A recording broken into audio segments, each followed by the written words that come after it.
जय Hind everyone. I hope आप सब लोग बहुत ही अच्छे होंगे और बहुत ही अच्छे तरीके से अपनी पढ़ाई को भी आप कर रहे होंगे। Friends, welcome you all to our daily reading class.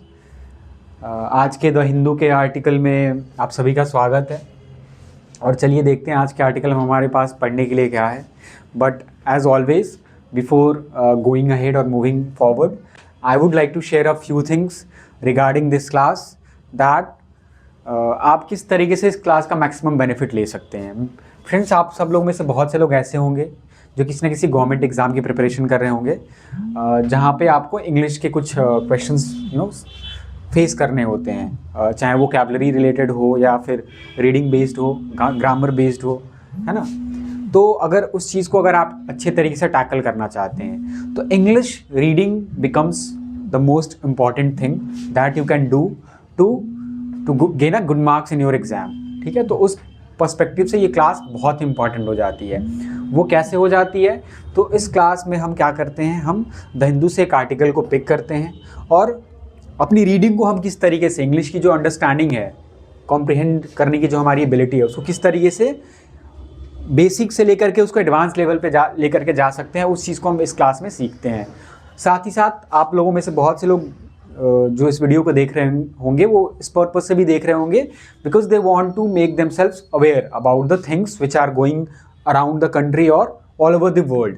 सो इस पर्सपेक्टिव से भी ये क्लास बहुत इंपॉर्टेंट हो जाती है बिकॉज इस क्लास में हम ना सिर्फ अपने सिलेबस को देखते हुए चलते हैं, वोकैबुलरी और रीडिंग पार्ट को देखते हुए चलते हैं, साथ ही साथ कुछ बेसिक चीज़ें भी जो आर्टिकल में आई रहती है उसको भी हम थोड़ा बहुत देख के चलते हैं। जैसे आज के आर्टिकल में रेप के बारे में बात करी जाएगी, अभी हम इसको बहुत ही अच्छे से जानेंगे। और साथ ही साथ अगर आप ऐसे इंसान हो जो कि अपनी रीडिंग की स्किल को इम्प्रूव करना चाहते हैं, कोई एग्ज़ाम नहीं देना है आपको, तो उस हिसाब से भी ये क्लास आपके लिए बहुत ही बेनिफिशियल हो सकती है। इस क्लास का बेनिफिट लेने के लिए आप हमारा जो टेलीग्राम चैनल है that is Edify English hub, उस पर ज्वाइन कर सकते हो हमें। और वहाँ पे जो हम आर्टिकल का PDF आपको शेयर करते हैं, वहाँ पे आप एक बार इसको एक एडवांस रीडिंग दे सकते हैं, जिससे जब इस क्लास को आप देख रहे होगे जब जिस टाइम पे भी, तो उस टाइम पे आप इसको मैच कर सके कि जो आपकी अंडरस्टैंडिंग रही थी वैसा ही कुछ इसमें रहा है या नहीं, और जो भी आपकी कमियां हैं या जो भी लूप होल्स है उसके ऊपर काम करके आप उसको ठीक कर सकते हैं। इस क्लास में हम बिल्कुल बेसिक से करते हैं, वर्ड बाय वर्ड वर्ड को कनेक्ट करके एक वर्ड दूसरे से किस तरीके से कनेक्टेड है उसका मतलब समझते हुए चलते हैं, ताकि हमें एक कॉम्प्रिहेंसिव अंडरस्टैंडिंग मिले जो भी चीज़ इंग्लिश में लिखी हुई है। तो चलिए आज के क्लास में देखते हैं कि आज के क्लास का टॉपिक क्या है। तो रेप आप सब लोग जानते हो, ठीक है, बलात्कार, जो कि एक क्रिमिनल एक्ट है। पूरी दुनिया इसको एक क्रिमिनल एक्ट के तौर पे ही जानती है ना, क्योंकि it is a very heinous crime which is done by the criminals. ठीक है, आप रेप सुन के, चूँकि एक बहुत ही सेंसिटिव इशू है ये, लेकिन सेंसिटिव का इशू है इसका मतलब ये नहीं that this should not be discussed, है ना। इसको डिस्कस किया जाना चाहिए। इसका साइकोलॉजिकल, लीगल, सोशल इम्पैक्ट क्या पड़ता है, जो भी विक्टिम होता है, जो भी सर्वाइवर होता है, उसकी ज़िंदगी किस तरीके से इससे इम्पैक्ट होती है, उस चीज़ को जानना बहुत ही इंपॉर्टेंट हो जाता है। तो चलिए आज के हम थोड़ा इसको जानते हैं कि किस तरीके से अलग अलग इस पर्सपेक्टिव, अलग अलग पॉइंट ऑफ व्यू क्या क्या है। ठीक है, तो सबसे पहले हम देखते हैं कि इसका लीगल पर्सपेक्टिव क्या है, लीगली ये किस तरीके से हम इसको समझ सकते हैं। तो जो रेप होता है उसको डिफाइन किया जाता है सेक्सुअल इंटरकोर्स के तौर पे, जो कि विदाउट कंसेंट किया जाता है, यानी कोई भी फिजिकल रिलेशन बनाने की अगर कोशिश की जाती है किसी पर्सन के साथ में उसके कंसेंट के बिना, ठीक है, ज़बरदस्ती करने की कोशिश की जाती है, फोर्सफुली करने की कोशिश की जाती है, तो उसको रेप की कैटेगरी में डाला जाता है। ऑब्टेन बाई फोर्स, थ्रेट और डिसेप्शन। और ये किस वजह से किया जाता है? या तो फोर्सफुली करा जाता है, डरा के किया जाता है, या फिर धोखे से किया जाता है। किसी भी तरीके से अगर किया जाए, अगर बिना कंसेंट के किया जाए, बिना किसी कंसेंट मतलब सहमति के किया जाए, तो that act is defined as rape. वो जो लॉ होता है वो फोकस करता है कंसेंट पे, not on the victims character, ना कि विक्टिम के कैरेक्टर पे, क्लोथिंग पे या रिलेशनशिप पे विद द ऑफेंडर। यानी उसका ऑफेंडर के साथ में क्या रिलेशन है उससे कोई मतलब नहीं है, उसने किस तरीके के कपड़े पहन रखे हैं या उसका कैरेक्टर कैसा है, इससे बिल्कुल ही डिफाइन नहीं होता है। जो भी वो फिजिकल रिलेशन बनाने की कोशिश की जा रही है वो कंसेंट के बेसिस पे की जा रही है नहीं जा रही है, ये लॉ क्या करता है उसको फोकस करता है। It is a punishable criminal offence under Indian law. चाहे हम इंडियन लॉ की बात करें या दुनिया भर के भी लॉ की बात करें, तो एक पनिशेबल क्राइम क्रिमिनल एक्ट है ना, एक ऐसा ऑफेंस है, एक ऐसा अपराध है जो कि पनिशेबल है under Indian law regardless of circumstances. यानी किस सर्कमस्टांस में, किस परिस्थिति में आकर के जो ऑफेंडर है उसने इस क्रिमिनल एक्ट को किया, उससे कोई मतलब नहीं है।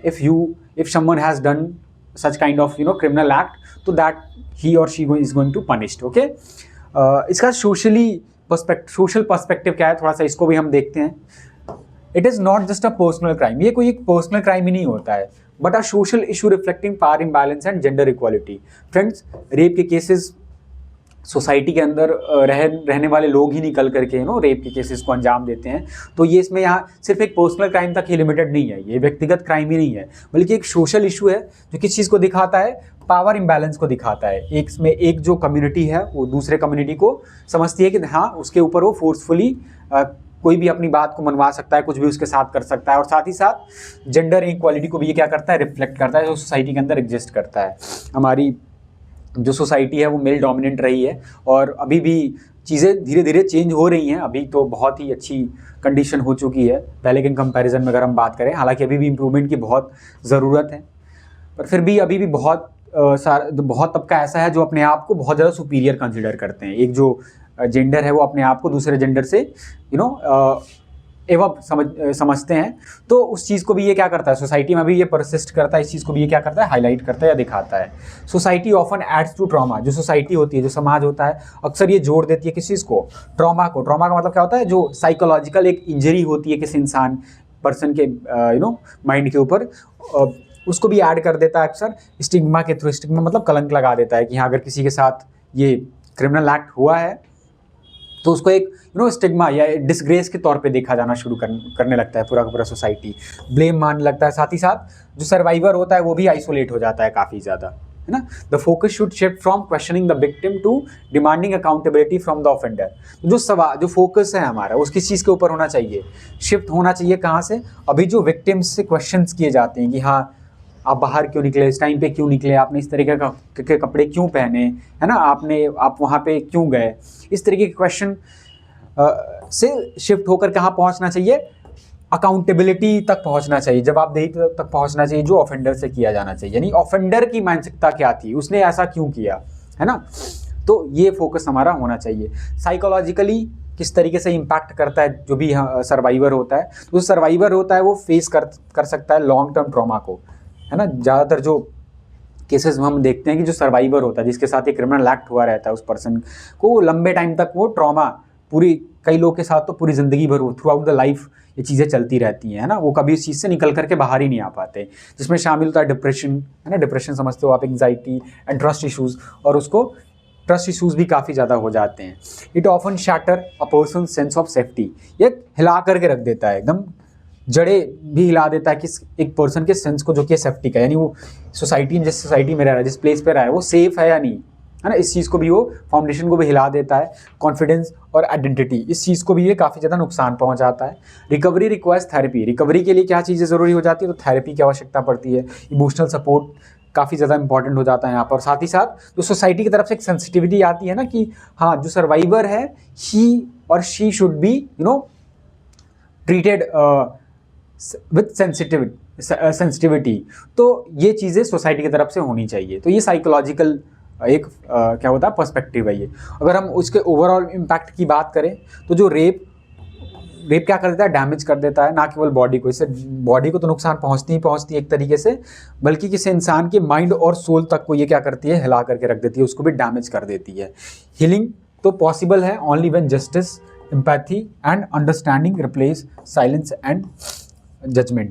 तो जो हीलिंग है वो तभी पॉसिबल है जब उस इंसान को जस्टिस मिले, एम्पैथी मिले। एम्पैथी का मतलब उसके साथ लोगों का की कंपैशन जुड़ी हुई है, और साथ ही साथ understanding replace silence and judgement. जो अंडरस्टैंडिंग है वो साइलेंस और जजमेंट को क्या कर देता है, रिप्लेस कर देता है। इन सब चीज़ें बहुत ही ज़्यादा इंपॉर्टेंट हो जाती हैं किसी भी रेप केस के मामले में, ठीक है। तो आप लोगों ने देखा किस तरीके से जो रेप है वो अलग अलग तरीके से सर्वाइवर, सोसाइटी, है ना, के ऊपर अपना अलग अलग इम्पैक्ट डालता है। चलिए आज के आर्टिकल में आइएम वर्ड को, वोकैबुलरी को भी थोड़ा सा देख लेते हैं। काफ़ी अच्छा आज का आर्टिकल थोड़ा पढ़ने में थोड़ा सा डिफिकल्ट है, तो हमारा थोड़ा सा आज थोड़ा हम पढ़ने के ऊपर ज़्यादा फोकस रखेंगे अपना। कंसेंट क्या होता है? Consent voluntary permission for something to be done, यानी किसी भी चीज़ को करने के लिए जो एक इंसान के तरफ से उसके विलिंगली जो एक परमिशन आती है, उसकी इच्छा के अनुसार जो एक परमिशन आती है, दैट इज कॉल्ड कंसेंट, सहमति, अप्रूवल या एसेंट भी आप इसको कह सकते हैं। मैनिफेस्ट, कि मैनिफेस्ट वर्ब भी होता है, नाउन भी होता है, और यहाँ पे इस आर्टिकल में एडजेक्टिव के तौर पे यूज़ किया गया। इसका क्या मतलब हुआ? तो क्लियर और ऑब्वियस टू द माइंड, यानी कोई भी ऐसी चीज़ तो पहली बात तो क्लियर या ऑब्वियस हो, और चाहे हमारे माइंड को या हमारी आंखों को, ठीक है, हमारे सेंसेस को जो क्लियर हो, that is called manifest. Manifestation word आपने सुना ही होगा बहुत ज़्यादा। एविडेंट, अपेरेंट या विजिबल भी आप इसको कह सकते हैं। देखिए नाउन नहीं है, manifestation is the noun form of this word, है ना, मैनिफेस्टेशन। मैनिफेस्ट वर्ब और एडजेक्टिव की कैटेगरी में आप इसको रख सकते हैं। सॉलिडारिटी क्या होती है? तो solidarity is mutual support among individuals, यानी जब किसी भी चीज़, किसी भी इंसान को एक म्यूचुअल, एक आपसी सपोर्ट मिलता है इंडिविजुअल्स की तरफ से या किसी ग्रुप के तरफ से, that is called solidarity. Unity या अलायंस भी आप इसको कह सकते हैं। वाटरशेड मूवमेंट क्या होता है? तो watershed movement a critical turning point marking a major change, एक बहुत ही अहम या क्रिटिकल सेंसिटिव टर्निंग पॉइंट होता है जो कि एक बहुत बड़े चेंज को मार्क करता है, दिखाता है। लैंडमार्क इवेंट या हिस्टोरिक शिफ्ट भी आप इसको कह सकते हैं, ठीक है। कोई भी ऐसा पॉइंट कोई भी ऐसा मूवमेंट जो बहुत बड़े चेंज को लेकर के आया, that is called watershed movement. Arduous, बहुत ही अच्छा वर्ड है, एग्जाम के पॉइंट ऑफ व्यू से बहुत इंपॉर्टेंट है ये वर्ड याद रखिए, ये वर्ड याद रखने वाला है। Requiring great effort and endurance, किसी भी काम को करने के लिए, कोई भी ऐसा काम जो बहुत ज़्यादा डिफिकल्ट हो, है ना, और उसको करने के लिए आपको ग्रेट एफर्ट या इंड्योरेंस की आवश्यकता पड़ती है, दैट इज कॉल्ड आर्जुअस। एडजेक्टिव है ये, डिफिकल्ट, स्टेन्यूअस या लेबोरियस भी आप इसको कह सकते हैं। Next word is stigma. Stigma क्या होता है? अ मार्क ऑफ डिस्ग्रेस और शेम, कलंक, है ना, कहते हैं ना चरित्र पे दाग लग जाना, that is called stigma. Dishonour, tent या स्टेन भी आप इसको कह सकते हैं, दाग या धब्बा, ये वर्ड पता ही होगा आप लोग को। कॉर्नरस्टोन क्या होता है? तो कॉर्नरस्टोन होता है किसी भी चीज़ की नींव, है ना। नींव आप जानते हो कि नींव किसी भी बिल्डिंग को अच्छे से अगर स्टैंड करना है उसको, है ना, लंबे टाइम तक उसको इंडोर करना है या चलाना है, तो उसका जो कॉर्नरस्टोन है, जो नींव है, वो बहुत स्ट्रांग होनी चाहिए। तो कॉर्नरस्टोन क्या होता है? फंडामेंटल प्रिंसिपल और बेसिस ऑफ समथिंग, यानी किसी भी चीज़ का मूलभूत आधार, दैट इज कॉर्नरस्टोन। फाउंडेशन या लिंचपिन भी आप इसको कह सकते हैं, ठीक है। बहुत ही अच्छे ये भी बहुत इंपॉर्टेंट वर्ड है, आप इसको याद रखिएगा, ठीक है। चलिए हम अपने नेक्स्ट पार्ट में बढ़ते हैं, that is the reading the article itself, और देखते हैं कि हमने थोड़ा इसको देख ही लिया था कि क्या समरी में यही है कि किस तरीके से रेप के जो केसेस हैं उसका, है ना, हमने देखा हमने ना किस तरीके से साइकोलॉजिकल, सोशल, है ना, इम्पैक्ट पड़ता है कि सर्वाइवर के ऊपर, है, सोसाइटी इस तरीके से इस चीज़ को लेती है। तो आज का जो आर्टिकल है वो कंसेंट को ज़्यादा फेवर करता है कि हाँ, किसी भी चीज़ में कंसेंट का होना बहुत ही इंपॉर्टेंट है, ठीक है, चाहे वो मतलब रेप के केसेस में यहाँ पे पर्टिकुलरली बात कर रहा है, और साथ ही साथ सोसाइटी जो है उसके तरफ से भी एम्पैथी होनी चाहिए, जो हमारी जुडिशरी है उसको भी केसेस को तेज़ी से देखना चाहिए। एक केस का रेफरेंस भी दिया इसमें, हम उसको देखेंगे अभी पढ़ेंगे तो चलिए देखते हैं। कंसेंट इज ऑल, जो कंसेंट है वही सब कुछ है ना। अगर there must be an intolerance of sexual violence, होना चाहिए, क्या होना चाहिए? देयर एक इंट्रोडक्टरी सब्जेक्ट होता है, इसका कोई अपना वर्ब नहीं होता, जो वर्ब होता है वो उसके बाद आने वाले नाउन के लिए होता है। तो there must be an intolerance होनी चाहिए, एक इंटॉलरेंस होनी चाहिए, जीरो एक्सेप्टेंस होनी चाहिए किस चीज़ को लेकर के, ऑफ सेक्सुअल वायलेंस, यानी सेक्सुअल वायलेंस को लेकर के जीरो टॉलरेंस होनी चाहिए, विद सपोर्ट फॉर सर्वाइवर्स, जो सपोर्ट के साथ में आए, और सपोर्ट किसके लिए हो गई? सर्वाइवर के लिए, जिस पर्सन के साथ में भी वो क्रिमिनल एक्ट किया गया है उसके लिए सपोर्ट के साथ में आए, कि जो इंटॉलरेंस है सेक्सुअल वायलेंस को लेकर के वो मतलब बिल्कुल जीरो होना चाहिए। समटाइम्स, कभी कभी, द मोस्ट मैनिफेस्ट गेन्स, सबसे ज़्यादा जो मैनिफेस्ट यानी सबसे ज़्यादा क्लियर या ओबियस जो गेन्स होते हैं, जो फ़ायदे होते हैं, आर वन, जो उनको जीता जाता है after the most herculean of battles, और उसको जीता जाता है किस चीज़ के बाद में? तो the most herculean of battles, यानी बहुत ही कठिन, हरिकुलन टास्क का मतलब क्या होता है? बहुत ही कठिन लड़ाई, दैट इज कॉल्ड हरिकुलन। तो बहुत ही ज़्यादा हरिकुलन बैटल्स के, यानी बहुत ही स्ट्रॉन्ग या, है ना, हार्ड लड़ाइयाँ लड़ने के बाद इसको जीता जाता है, जो मैनिफेस्ट गेन्स होते हैं, बड़े बड़े जो गेन्स होती हैं। फॉर फ्रांस के लिए भी टू इस्टेब्लिश, इस चीज़ को इस्टेब्लिश करने के लिए, दैट की the force is the crime, की जो फोर्स है वो क्राइम है, यानी अपराध है। टू इस्टेब्लिश दैट, इस चीज़ को इस्टेब्लिश करने के लिए, दैट की द यूज़ ऑफ फोर्स, जो प्रयोग है किसी चीज़ का, फोर्स का यानी दबाव का या प्रेशर का, विदाउट कंसेंट, बिना कंसेंट के, बिना सहमति के, कॉजिंग इंजरी, वो क्या करता है, कॉज करता है इंजरी को, रेप को, फियर को या फिर अनॉयंस को, इज़ अ क्रिमिनल एक्ट। वो क्या है, वो क्रिमिनल एक्ट है, टुक ईयर्स। तो इस चीज़ को इस्टेब्लिश करने में फ्रांस को सालों लग गए। एक्स्ट्रा ऑर्डिनरी करेज, क्या और क्या लग गया, एक्स्ट्रा ऑर्डिनरी करेज यानी एक्सेप्शनल करेज लग गया, कहाँ से, फ्रॉम वन वुमेन, एक महिला को बहुत ज़्यादा असाधारण क्या करना पड़ा, करेज दिखाना पड़ा उसको, करेज क्या होता है, जो डर का एक जो ख़त्म करने का जो साहस होता है उसको दिखाना पड़ा। एंड एक अपराइजिंग भी आई। अपराइजिंग क्या होता है, रिवॉल्ट, वेयर अदर्स वुमेन, जहाँ पर जो बाकी दूसरी महिलाएं थी, स्टूड इन सॉलिडारिटी, जो सॉलिडारिटी में खड़ी थी, है ना, यूनिटी में खड़ी थी, विद हर, उसके साथ में। तो इन सारी चीज़ों को लिया एक कि फोर्स जो होता है वो क्राइम होता है इस चीज़ को इस्टेब्लिश करने में। फ्रांस हैज़ अडॉप्टेड, फ्रांस ने क्या कर लिया, अडॉप्ट कर लिया, अपना लिया अ लॉ, एक नियम को, दैट डिफाइंस, जो डिफाइन करता है, परिभाषित करता है रेप को as any non consensual sexual act, यानी एक ऐसा एक्ट जो बिना सहमति के किया गया हो, सेक्सुअल एक्ट जो बिना सहमति के किया गया हो। तो अगर फोर्सफुली किया जाता है तो मतलब अगर बिना कंसेंसस के किया, बिना सहमति के किया जाता है तो वो रेप की कैटेगरी में आएगा। और माइलस्टोन, एक ऐसा अचीवमेंट, माइलस्टोन क्या होता है, बहुत बड़ा अचीवमेंट फॉर द वुमेन, यानी महिलाओं के लिए इन द कंट्री, यानी जो कि कंट्री के अंदर है, तो ये बहुत बड़ा माइलस्टोन है। बट ओवरऑल, लेकिन अगर हम कुल मिलाकर के बात करें, स्ट्राइक तो एक हमला है अगेंस्ट सेक्सुअल वायलेंस को लेकर के, यानी जो सेक्सुअल वायलेंस होता है, जो फिजिकली जो किसी के साथ ज़बरदस्ती जो रिलेशन बनाने का जो काम होता है, उसके ऊपर एक हमला है। द लॉ वॉज पास्ड, इस लॉ को पास किया गया था इन रिस्पॉन्स, उस जवाब में जो किसको लेकर के आया था, उन अर्जेंट कॉल्स को लेकर के आया था। ये कॉल्स कहाँ से थे, डिमांड कहाँ से थे, फ्रॉम सोसाइटी की तरफ से थे, समाज की तरफ से थे, तो इन्फ्यूज़, ताकि इन्फ्यूज़ किया जा सके। देखिए वर्ड आया था पहले भी, आज भी आ गया। इन्फ्यूज़ का मतलब क्या होता है, इंट्रोड्यूस करना, लेकर के आना, कि इन्फ्यूज़ करे किस चीज़ को, कंसेंट को, सहमति को इनटू द लॉ, यानी लॉ के अंदर कंसेंट को शामिल किया जाए। सोसाइटी की तरफ से ये काफ़ी दिनों से डिमांड आ रही थी। एंड मेक श्योर, और सुनिश्चित किया जाए, दैट कि द लॉ प्रोटेक्ट, जो लॉ है वो प्रोटेक्ट करे किस चीज़ को, सेक्सुअल ऑटोनॉमी को, यानी if someone wants to make a sexual relation with someone, तो उसकी ऑटोनॉमी हो कि if she or he wants to be physical or not, particularly मुख्य रूप से विथ रेफरेंस टू वुमेन। अगर हम महिलाओं के रेफरेंस की बात करें तो लास्ट ईयर, पिछले साल, अब यहाँ पे उस महिला के बारे में बताएगा किस महिला की वजह से ये कंसेंट का को लेकर के लॉ बना है।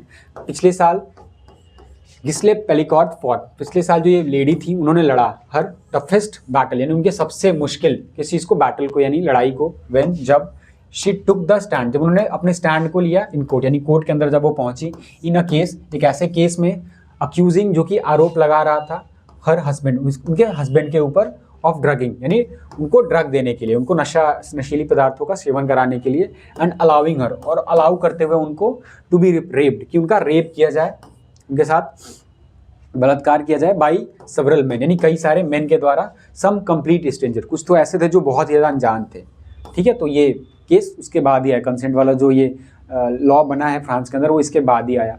उनके हस्बैंड ने खुद उनको, उस लेडी को ड्रग दिया और कई सारे मेन से उनका रेप करवाया। इन दिसंबर लास्ट ईयर, पिछले साल दिसंबर में, द कोर्ट ग्रांटेड, जो कोर्ट है उसने ग्रांट दे दिया किस चीज़ को, 51 कन्विक्शंस को, यानी इनमें 51 लोगों को क्या किया गया, दोषी करार दिया गया इन द केस, इस केस के अंदर। But it was more significant, लेकिन ये और भी ज़्यादा सिग्निफिकेंट हो जाता है, इंपॉर्टेंट हो जाता है इन हाउ के, किस तरीके से, इट बिकेम, यह हो गया, क्या हो गया, अ वाटरशेड मूवमेंट, एक टर्निंग पॉइंट हो गया, एक लैंडमार्क मूवमेंट हो गया, टू स्टैब्लिश, ताकि स्थापित किया जा सके, स्टैब्लिश किया जा सके किस चीज़ को, कंसेंट को, सहमति को, as a pillar of the law, यानी लॉ के अंदर एक पिलर। तो इस चीज़ के लिए बहुत ही वाटरशेड मूवमेंट हो गया, ये केस वाटरशेड मूवमेंट हो गया।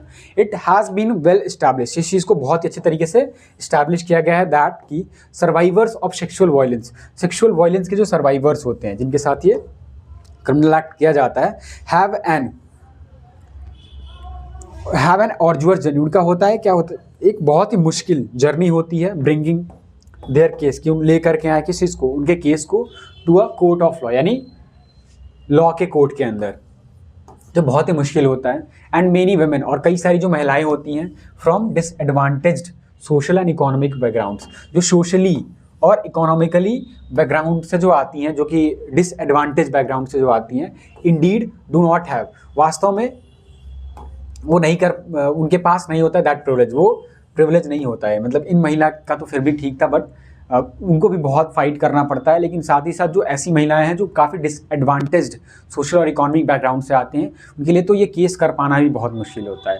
There is a great deal, बहुत बड़ी बात है, ऑफ स्टिग्मा, स्टिग्मा के बारे में भी, स्टिग्मा को लेकर के भी बहुत बड़ी बात है। एंड वर्स, और बहुत ज़्यादा ख़राब है, judgement of the survivors in case of rape, जो जजमेंट आता है, जो न्याय दिया जाता है ऑफ द सर्वाइवर को इन केस ऑफ रेप के केस के अंदर। आज रीसेंट पब्लिक स्टेटमेंट, जैसा कि जो हाल ही का जो पब्लिक में जो स्टेटमेंट्स दिए गए हैं इन इंडिया के अंदर, किसके द्वारा, बाय लीडर्स, नेताओं के द्वारा, ब्लेम करते हुए, आरोप लगाते हुए, the women have painfully underline, किसके ऊपर ब्लेम लगाया गया, वुमेन के ऊपर।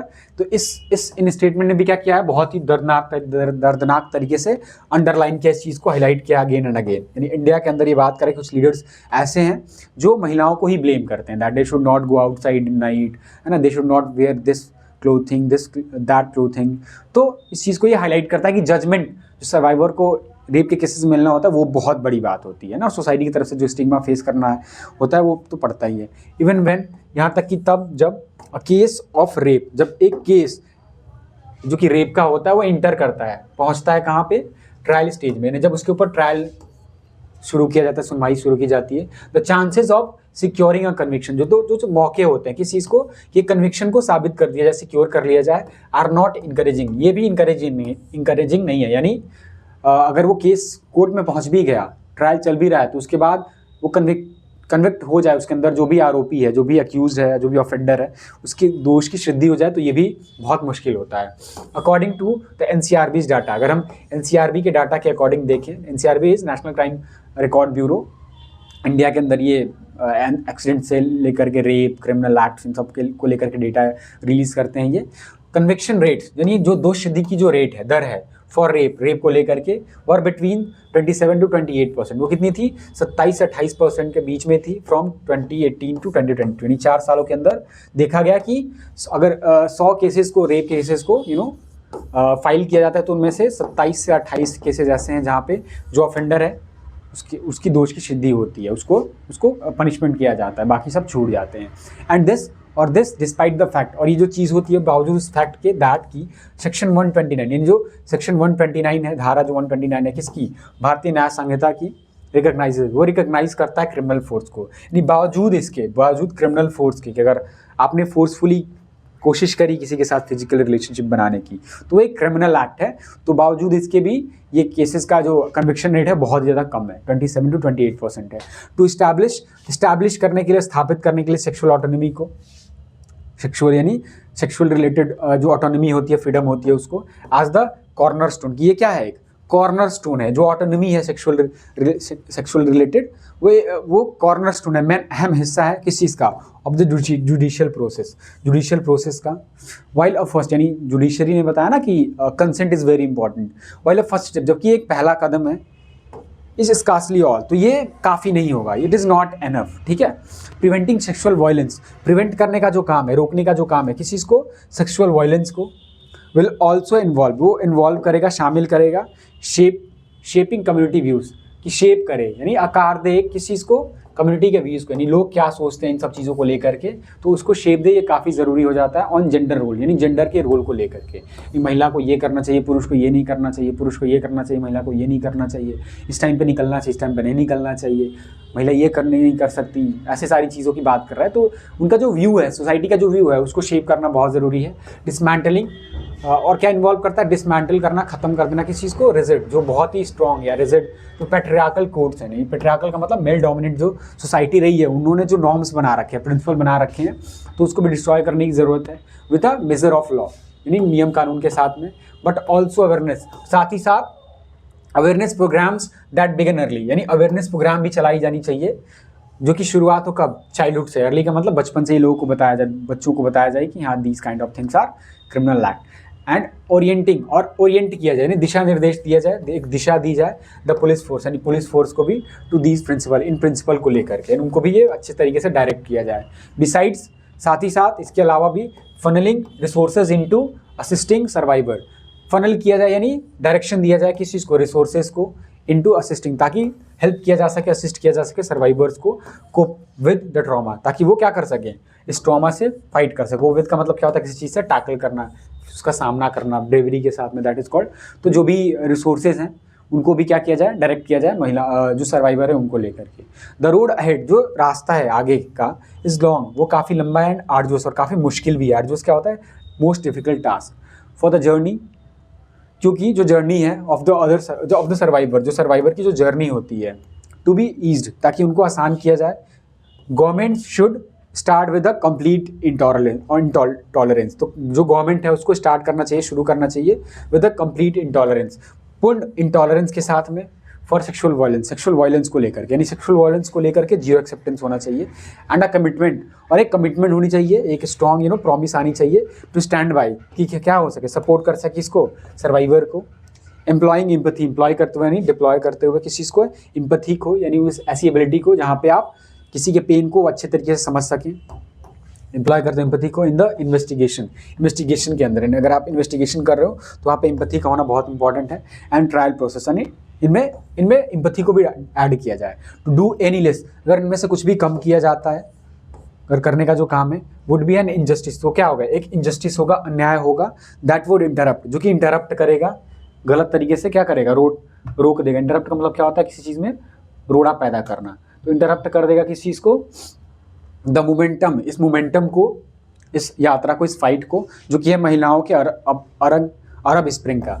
अरब स्प्रिंग क्या होता है, तो 2010 के बाद पूरे के पूरा अरब वर्ल्ड में, मुस्लिम वर्ल्ड में, जो भी अरेबियन पेनिनसुला है उसके अंदर एक वाटरशेड मूवमेंट आया था, जहाँ पर जो लोग थे उन्होंने जस्टिस और ऑटोनॉमी की डिमांड करी थी थ्रू रिवोल्यूशनरी एक्शंस, ठीक है। तो उसी को हाईलाइट कर रहा है यहाँ पे, इसलिए।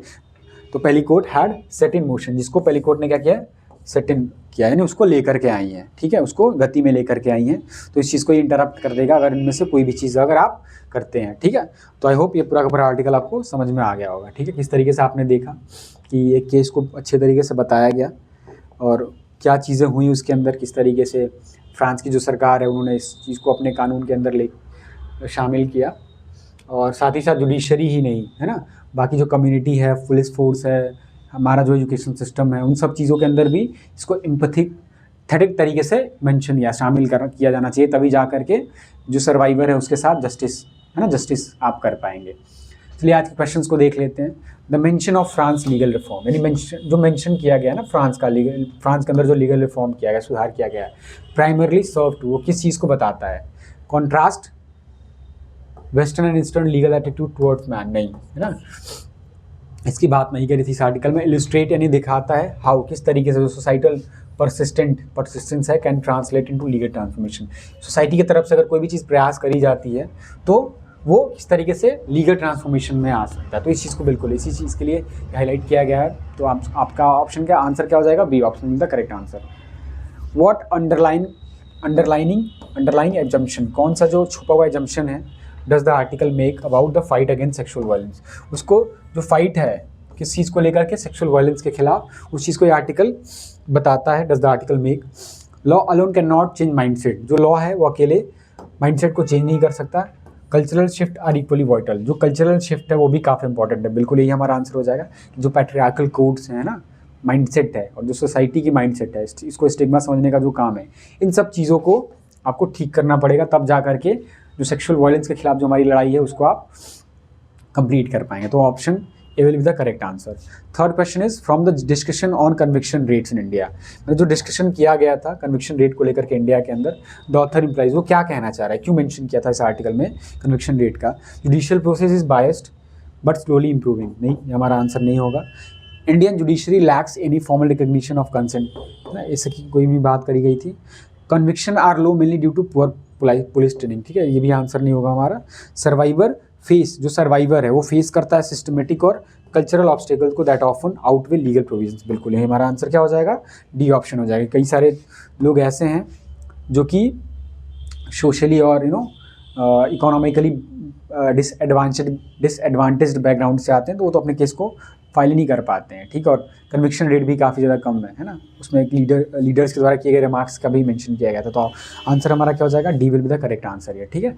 तो आई होप ये आर्टिकल आपको अच्छे से समझ में आया होगा और बाकी सारी चीज़ें जो क्वेश्चंस है उसको भी आप अच्छी तरीके से समझे होंगे। आप इसका प्रैक्टिस कर सकते हैं through joining the Telegram channel Edify English hub. यहाँ पे हम इस क्लास का भी PDF अपलोड कर देते हैं, जिससे आप वहाँ पे जा करके इसका एक क्विक रिवीजन कर सकते हैं, जहाँ पे आप वर्ड्स जो भी हम इसमें कंटेंट प्रोवाइड कर रहे हैं उसको आप एक बार रिवीजन कर सकते हैं। और साथ ही साथ this is our Instagram handle, जहाँ पे हम स्टोरीज़ के माध्यम से, है ना, उनका ओरिजिन कहाँ से हुआ, किसी वोकैबुलरी, कोई भी वोकैबुलरी बनी हो इनका एक ओरिजिन होता है, तो वो कहाँ से निकल करके आया, उसके थ्रू हम वर्ड वगैरह कराते रहते हैं, इडियम्स वगैरह एक बेटर तरीके से कराते हैं, एक विजुअल रिप्रेजेंटेशन के थ्रू कराते हैं। तो उस चीज़ के लिए आप हमारा ये टेलीग्राम चैनल ज्वाइन कर सकते हैं, सॉरी इंस्टाग्राम हैंडल ज्वाइन कर सकते हैं, ठीक है। अगर आपको ये वीडियो अच्छा लगा हो तो डू लाइक द सेशन।